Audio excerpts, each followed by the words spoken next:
So ASARI DOKUNBO has been lamenting bitterly, regarding TINUBU's tenure.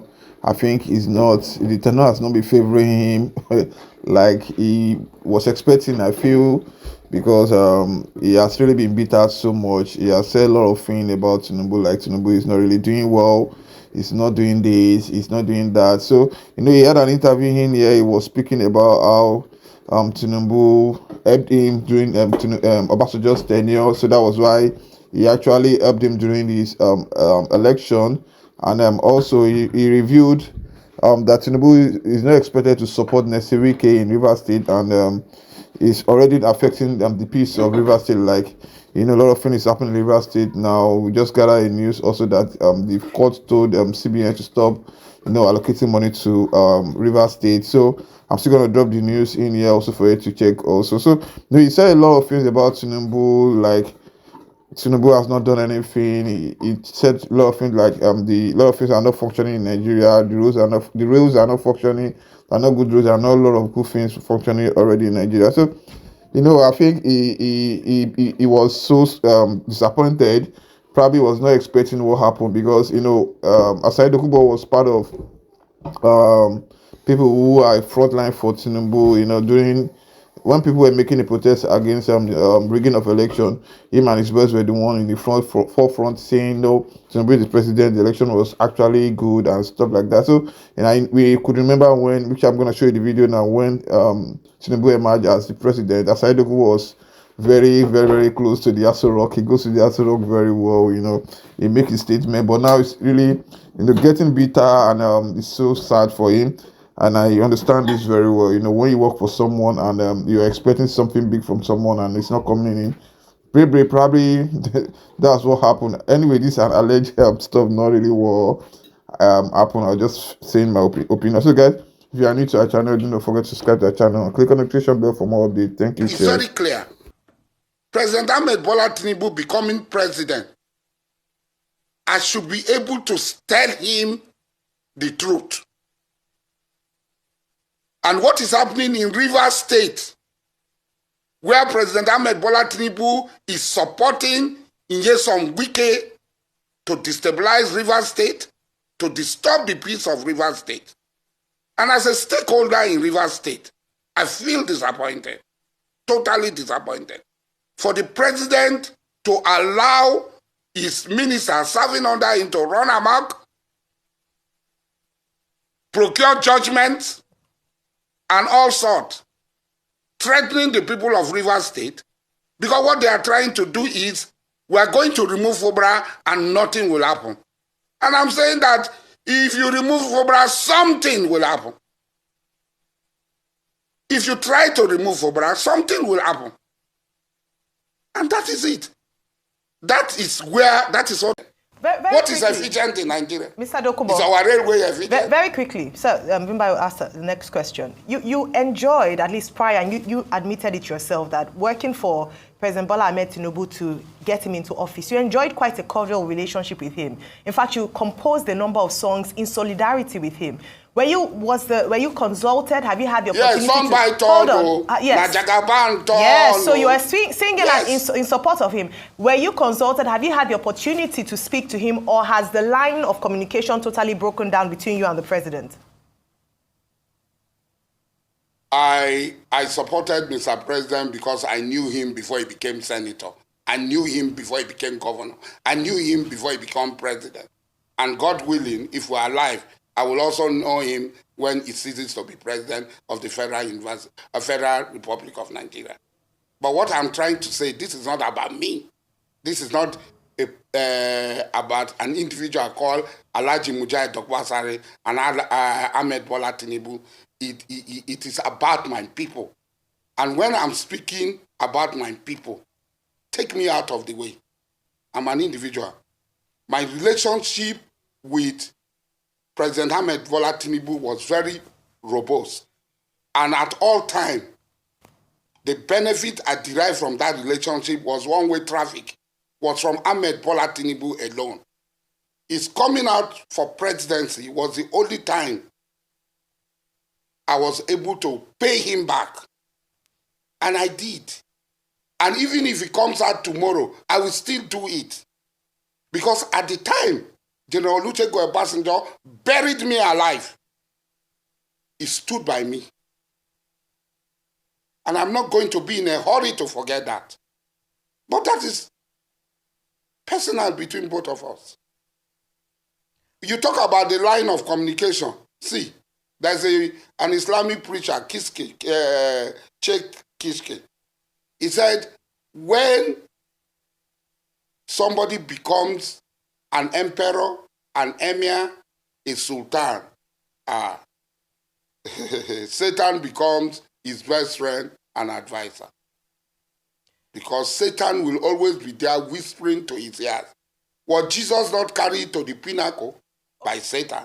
Okay, and offered the whole world that jumped down. I will give you everything. Thinking that this conversation is not personal.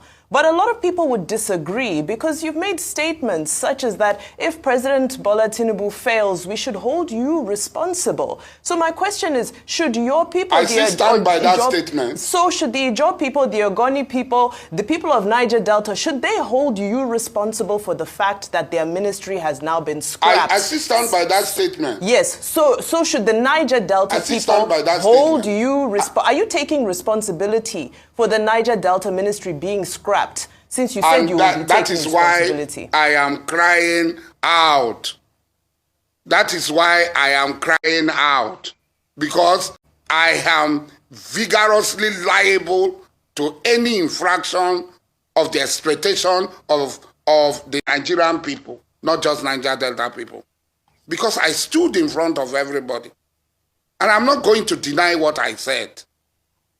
Even if it is tomorrow, Ahmed Bola Tinubu encounters any problem, difficulty, I will still stick out my neck and stand. Because at the time he stood for me, I would have been dead. I would not have been in this program talking to you. Obasanjo would have killed me. If not for people like Ahmed Bola Tinubu who stood by me and did everything for me. So I am not going to be in a hurry. I am not going to be in a hurry to forget that. Alhaji Dokubo. Apologize to our fathers like Dabadri, like Medford of Kilo, that they were not wrong in forming an alliance with the North. And as young men, we will now start that same alliance now.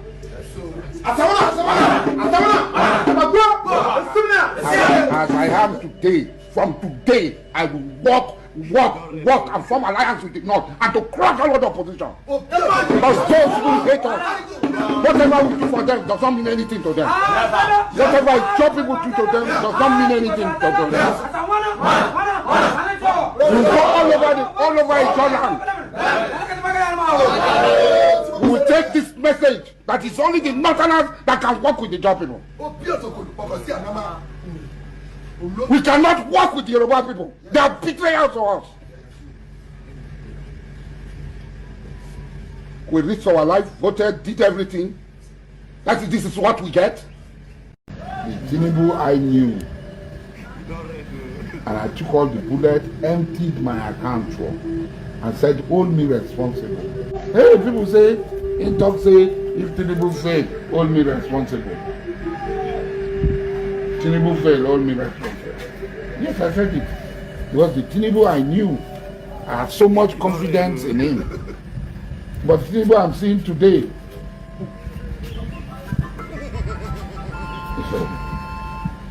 monkey say when he carry him pikin for back, they go in no know wetin him pikin collect. So make nobody hold am responsible. Yes, sir. Yes, sir. Monkey say when he carry him pikin for back, they go. He no know wetin him pikin carry and collect for back. They make nobody hold am responsible. Yes. Because na the one wey happen for in front. Now you know. It has taught me a very big lesson. That sometimes trust is very expensive. The Tinubu I knew, and I took all the bullets, emptied my account for, and said, hold me responsible. Tinubu becoming president, all of you, I mean, the powder I pour for my body, yes. That night, the happiness, my aunties there, the happiness for this village, the people will not vote us, they don't even come out. We kill cows.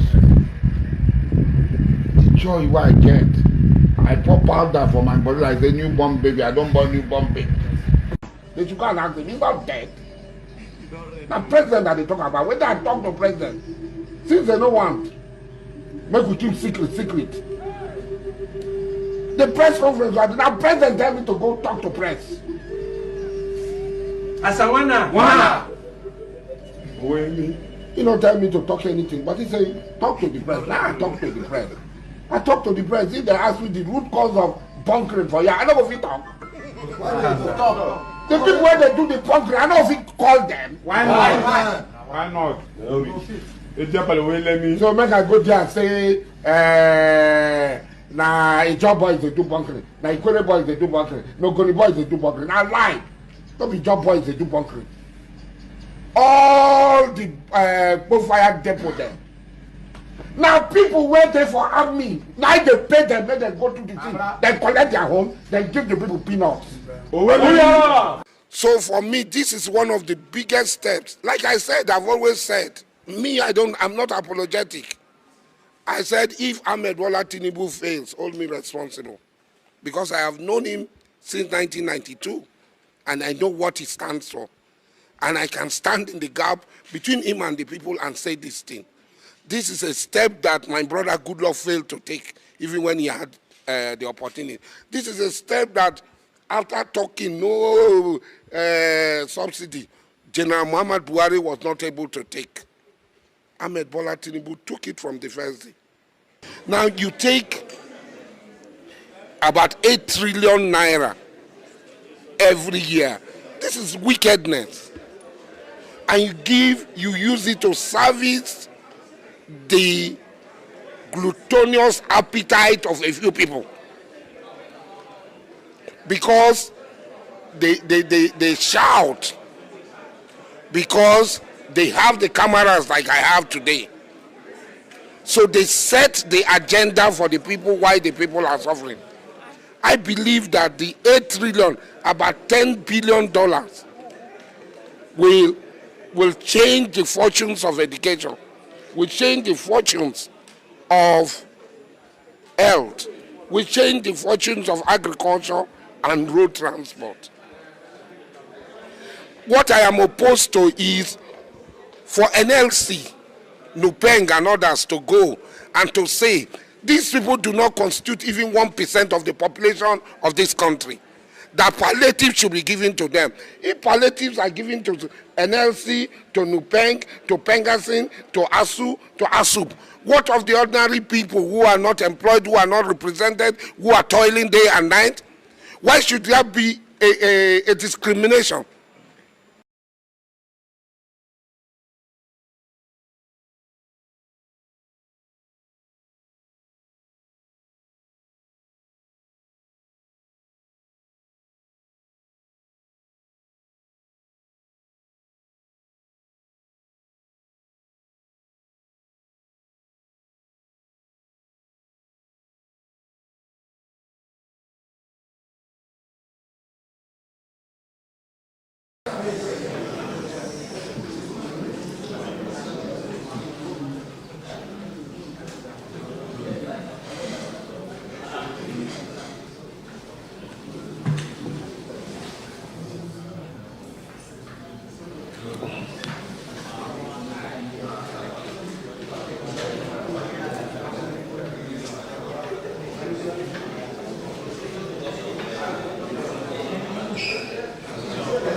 just to come and say hello to my father. I've congratulated him before this time, and to give a word of support for what he has achieved and what he has done so far. And I know that Nigeria had changed. Nigeria had turned 360 degrees in the positive direction. When I'm speaking about the president, I'm speaking from a personal point of view. I will do everything, I can stake everything to make my father, in quote, succeed. And that is a promise I had given to myself and a promise I've given to him. Oil theft will be stopped. There'll be zero oil theft in the Niger Delta, inshallah. Thank you very much.